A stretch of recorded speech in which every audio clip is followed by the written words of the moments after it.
പ്രിയപ്പെട്ട സഹോദരങ്ങളെ, ദൈവതിരുനാമത്തിന് മഹത്വം ഉണ്ടാവട്ടെ. ധനഹാ തിരുനാളിന് ശേഷമുള്ള രണ്ടാമത്തെ ഞായറാഴ്ചയായി ഇന്ന് തിരുസഭ നമുക്ക് ധ്യാനിക്കാൻ തന്നിരിക്കുന്ന ചിന്ത വിശുദ്ധ യോഹന്നാന്റെ സുവിശേഷം 1-ാം അധ്യായം 43 മുതൽ 51 വരെയുള്ള വചനങ്ങളാണ്. അടയാളങ്ങളുടെ സുവിശേഷം, ജീവന്റെ സുവിശേഷം എന്നൊക്കെ അറിയപ്പെടുന്ന യോഹന്നാന്റെ സുവിശേഷത്തെ മാത്രം കാണുന്ന മനോഹരമായൊരു ചിന്തയാണ് സഭ നമുക്കിന്ന് വചനമന്നത്തിനായിട്ട് തന്നിരിക്കുന്നത്. വന്നു കാണുക. പീലിപ്പോസ് നഥാനിയേലിനോട് പറയുന്ന വളരെ പ്രസിദ്ധമായ വചനമാണിത്. കം ആൻഡ് സീ, വന്നു കാണുക. ഇവർ രണ്ടുപേരും നമുക്ക് സുപരിചിതരാണ്, പീലിപ്പോസും നഥാനിയേലും. പ്രിയപ്പെട്ടവരെ, ഇവർ നമുക്ക് സുവിശേഷത്തിലൂടെ നൽകുന്ന വലിയൊരു പാഠമുണ്ട്. അത് മറ്റൊന്നുമില്ല,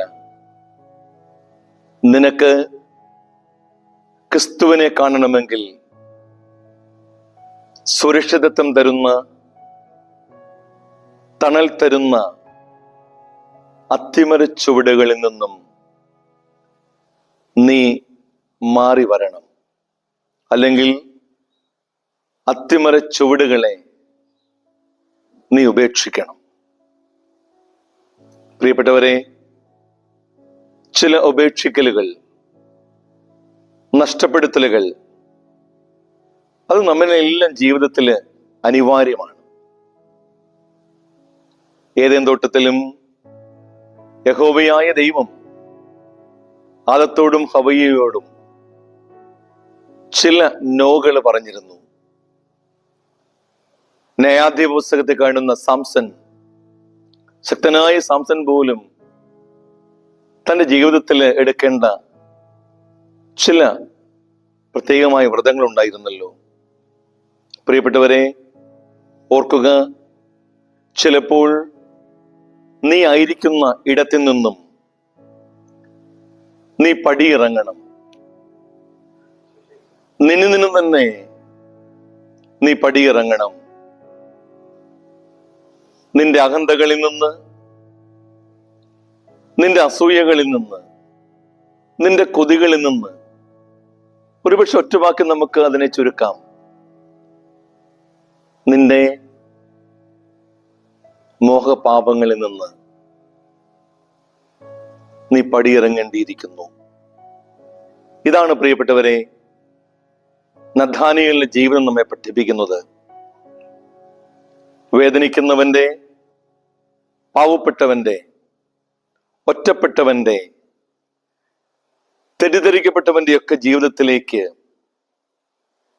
നീ പടിയിറങ്ങണം. അവിടെയാണ് ആട്ടിടയരും ജ്ഞാനികളും ക്രിസ്തുവിനെ കണ്ടുമുട്ടിയത്. പ്രിയരെ, ജ്ഞാനികളെ പോലെ നമുക്കും ദൈവത്തെ തേടുന്നവരാകാം. ഒന്നുകിൽ അന്വേഷണത്തിന്റെ ജ്ഞാനികളാകാം, അല്ലെങ്കിൽ വിശ്വാസത്തിന്റെ ധ്യാനികളാകാം. പീലിപ്പോസ് ഈശോയെ കുറിച്ച് നഥാനിയേലിനോട് പറഞ്ഞത് നല്ല വിശേഷങ്ങളാണ്. മോശയുടെ നിയമത്തിലും പ്രവാചക ഗ്രന്ഥങ്ങളിലും ആരെപ്പറ്റി എഴുതിയിരിക്കുന്നുവോ അവനെ ഞാൻ കണ്ടു എന്ന്. അതെ, വായിച്ച അറിവും അനുഭവവും സമം ചേരുന്ന പുണ്യനിമിഷം. ഇതാണ് പ്രിയപ്പെട്ടവരെ നമ്മുടെ ജീവിതത്തിലും സംഭവിക്കേണ്ടത്. ഈ ഒരു ദൈവാനുഭവം നമുക്കും വേണം. ഓർക്കുക, പടിയിറങ്ങേണ്ട ഇടങ്ങളിൽ നിന്നും ഞാനും നിങ്ങളുമെല്ലാം പടിയിറങ്ങണം. കാൽവരി തേടി നമ്മൾ എങ്ങോട്ടും പോകേണ്ട കാര്യമില്ല. നീ നിൽക്കുന്നിടം തന്നെയാണ് നിന്റെ കാൽവരി. അവിടെ ആത്മം അർപ്പിക്കുക. ആമേൻ.